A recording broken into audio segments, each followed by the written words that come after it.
नमस्कार दोस्तों, आज हम पढ़ेंगे लोक देवता। लोक देवताओं में अगले लोक देवता हमारे रामदेव जी महाराज। इससे पहले हमने पापा जी महाराज को पढ़ा था। ये देखिए श्री रामदेव जी महाराज की ये तस्वीर है। तो आज हम इनका सर्वप्रथम सामान्य परिचय जानेंगे। इनका जन्म कहाँ हुआ? इनका जन्म उनका आसमेर गाँव, शिव तहसील बाड़मेर, चैत्र शुद्धी पंचमी विक्रम संवत 1409 को हुआ।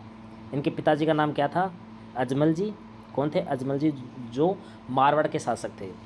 माता का नाम मेणा दे। क्या था? मेणा दे। भाई विरम दे, जो बलराम के अवतार माने गए हैं। किन के अवतार? बलराम के अवतार। बहन सुगुणा। क्या नाम था? सुगुणा। इनका वंश कौन सा? ये तवरवंशी राजपूत थे। कौन थे ये? तवरवंशी राजपूत थे। इन्होंने कामड़िया पंथ की स्थापना की। जो पंथ मैंने संप्रदाय कौन थे? कामड़िया पंथ, जिसमें एक जो सामाजिक सुधार, जो परोपकार कार्य किए जाते हैं, वो पंथ का निर्माण किया जाता है, वो पंथ होता है ना। एक इसी समूह का निर्माण किया जाता है, वो पंथ होता है। तो उन्होंने रामदेव जी ने कामड़िया पंथ की स्थापना की। कर्मस्थल कौन सा है? रुणिचा पोकरण, क्योंकि वहाँ इन्हें सबसे अधिक कार्य किया है। वहाँ एक किंवदंती है कि वहाँ भैरव नामक राक्षस का वध कर पोकर्ण के जो रुणिचा है वहाँ के लोगों को राहत प्रदान की थी। इनके पास एक घोड़ा था। घोड़ा का नाम क्या है? घोड़े का नाम लीला। एक जो घोड़ा रखता है वो घोड़े पर सवार रहते हैं, उन घोड़े का नाम क्या था? लीला। इस आगे चलते हैं। इनकी एक बहन थी, क्या नाम था? डालीबाई। एक डालीबाई मेघवाल जाति की एक लड़की थी। वो रामदेव जी की शिक्षा थी उनकी धर्म की बहन भी रामदेव जी ने उन्हें बनाया। डालीबाई ने रामदेव जी से एक दिन पहले समाधि ली। क्या ली? डालीबाई ने रामदेव जी से एक दिन पहले समाधि ली। यानी रामदेव जी ने जिस दिन समाधि ली एकादशी को, उस से एक दिन यानी दसम को उन्हें समाधि ली। बाबा रामदेव को द्वारकाधीश का अवतार माना जाता है। उनकी जो माता है मेणा देव, वो बाबा रामदेव जो श्री कृष्ण का अवतार मानती है, और उसके भाई विरमदेव को लक्ष्मण का अवतार मानती है। रामदेव जी का विवाह कहाँ हुआ? अमरकोट के सोडा राजपूत दल्ले सिंह के पुत्र निहालदे के साथ हुआ। किसके साथ? निहालदे के साथ हुआ। बाबा रामदेव मुसलमानों की भी आराध्य रहे हैं। किन के रहे हैं? मुसलमान आराध्य रहे हैं, यानी सांप्रदायिक सद्भाव का सबसे बड़े ये समाज सुधारक रहे हैं। जो रामदेव के मुस्लिम जो अनुयायी, उन्हें वो रामदेव जी को रामसा पीर और रामसा पीर के नाम से पूछते हैं। रामदेव जी के पास चमत्कारी शक्तियाँ थी तथा उनकी ख्याति दूर दूर तक फैली हुई थी। ऐसा कहा जाता है, एक किंवदंती है। किंवदंती के अनुसार मक्का से 5 पीर आए। कौन आए? मक्का से 5 पीर आए रामदेव जी की शक्ति का परीक्षण करने, क्योंकि उन्होंने सुना था कि रामदेव जी बहुत बड़े चमत्कारी पुरुष है। तो उन्होंने माना कि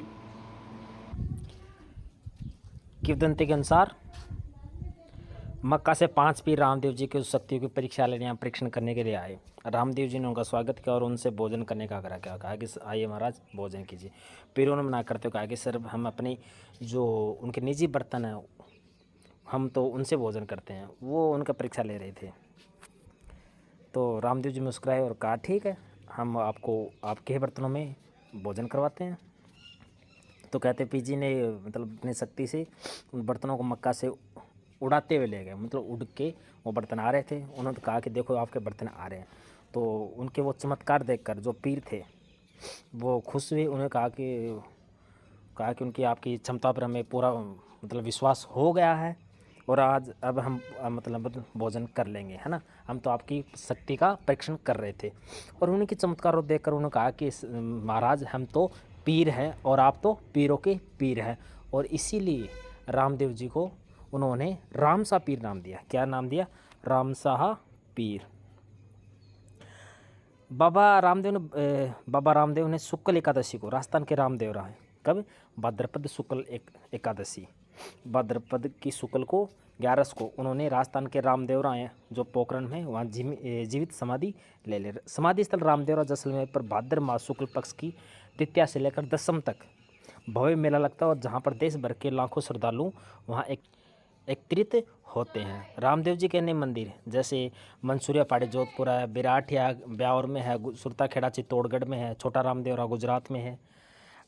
इसके अलावा रामदेव जी का एक हमारे देश से बाहर भी मंदिर है जो पाकिस्तान में स्थित है, सिंध प्रांत में। रामदेव जी की पुस्तक वो एक लेखक भी थे जिन्हें 24 वाणियाँ नामक पुस्तक की रचना की। कौन सी है? 24 वाणियाँ नामक पुस्तक की रचना उन्होंने की।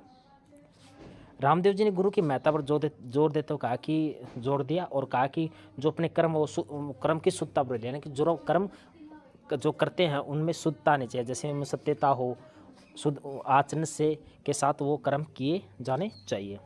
ग्रामीण समाज में बाबा रामदेव गोरक्षक, परोपकारी और लोक देवता के रूप में पूज्य हैं। राजस्थान के अलावा मध्य प्रदेश, गुजरात में भी इनकी पूजा की जाती है। कहाँ की जाती है? ये सामाजिक सौहार्द के प्रतीक है, क्योंकि हिंदू और मुस्लिम दोनों के सामाजिक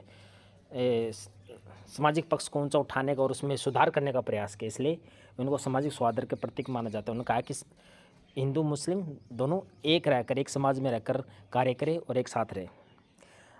अरूढ़ा बाबा रामदेव ने अश्वही रूढ़ बाबा रामदेव ने एक हाथ में भाला और दूसरे हाथ में तंदूरा, शक्ति व भक्ति के प्रतीक है। तो तंदूरा है, भाला शक्ति का प्रतीक और तंदूरा भक्ति का प्रतीक है।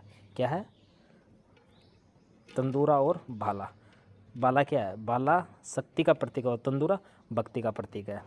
इनके समाधि स्थल पर निर्मित मंदिर, राम सरोवर, परण बावड़ी, डालेबाई की समाधि स्थल, मंदिर पावन स्मारक माने जाते हैं। गांव में बाबा रामदेव जी के धान पर मंदिर बने हैं, थान व मंदिर बने हैं। खिजड़ी के वृक्ष के नीचे चबूतरे में बाबा रामदेव जी के पगले स्थापित, जो पगले होते हैं, जो पैरों के निशान होते हैं, वो मंदिर में रखे जाते हैं, उनकी पूजा की जाती है। रामदेव जी के मंदिर में कपड़े घोड़े चढ़ाए जाते हैं, यानी कि जो वहाँ जो प्रतीक है, जो श्रद्धालु आते हैं वो कपड़े घोड़े लेकर आते हैं, वो मंदिरों में वो कपड़े का घोड़ा वो चढ़ाते हैं। बाबा के मंदिर को देवल या देवरा कहा जाता है। क्या कहा जाता है? देवल या फिर गाँव में देवरा बोलते हैं अपने देसी भाषा में, तो वो देवरा कहा जाता है। बाबा रामदेव के नाम की शपथ ली जाती है, जिसे बाबा रामदेव री आण कहा जाता है। जो उनके भगत होते हैं वो बाबा रामदेव की शपथ लेते हैं, उनकी सौगंध खाते हैं, उन्हें क्या कहा जाता है? बाबा रामदेव री आण। आण मतलब आंट, जो अपने जो भाषा है उसमें आण को आंट बोलते हैं ना, कि हमें इसकी आंट है ना। रात्रि में जो जागरण किया जाता है, क्या किया जाता है? रात्रि में जो जागरण किया जाता है उसे जम्मा जागरण कहा जाता है। जो रात्रि में जागरण में 13 ताली नृत्य मुख्य आकर्षण का केंद्र होता है। क्या होता है? 13 ताली नृत्य, यानी कहा कि 13 ताली नृत्य किसकी आराधना में किया जाता है? रामदेव जी की आराधना में किया जाता है।